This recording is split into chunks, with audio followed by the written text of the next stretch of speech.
Every year, more and more portables are needed across British Columbia for schools. But what do they look like, and how do they come together? Let's find out.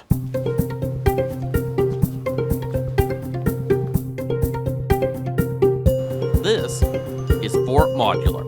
It's one of the biggest portable construction facilities in BC. Well, I would like to hire about 60 more people right now. There's just that much demand? Yeah. These portables are constructed over the course of several weeks before they're shipped out across the province. Everything's pre-framed in a panelized process at the back of the shop. You know, at the very early stages, you'll be framing, and then cranes come and assemble the walls, floor panels, and ceiling panels. Electrical would come in, and then there's finishing and exterior siding and roofing. And as they make its way through the factory floor, each trade kind of puts in its 2 cents. Portables are designed based on the needs of each school district. Some of the differences are just around geography. That says Kelowna. Is that heading to Kelowna? These ones would be going to Kelowna, correct. The depth and width of the beam is structurally engineered, designed for the snow loads of each location. So Kelowna would have a lighter snow load than, I would say, Cowichan on Vancouver Island. It's obviously going to be wet snow, heavier snow load. But a lot of them are around how much school districts are willing or able to pay.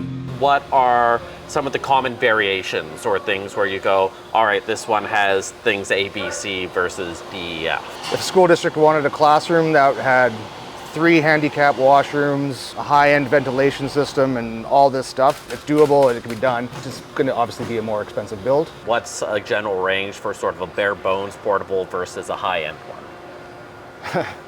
Very loaded question. That's what we do sometimes. Yeah. So base lowest model possible, you're probably about 140K. A realistic average currently right now is plus or minus around 200,000 per classroom.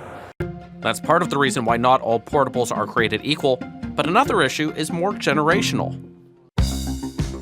Late 80s, mid 90s, the idea was to build the most economical solution for a temporary facility for about a year or two, and then it was going to find a new home or be moved off site, and that was the end of its life.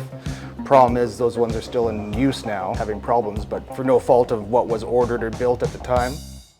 So when you hear people dump on portables and say, this is a substandard experience for kids and why are we doing this so much, what goes through your mind? I do understand the problem and the beef with them. And I mean, if I had a kid in school and they got put into a portable that was built in 1989 and, you know, minimal insulation and it's got poor ventilation and all these other issues, I see that's where the problem lies. Those were designed for a short-term temporary solution and they're still being used. So, but that being said, anything new or built, there would be no problem. It's as good as anything. But portable perception problems are out of their control. All they can do is send them out into the wild.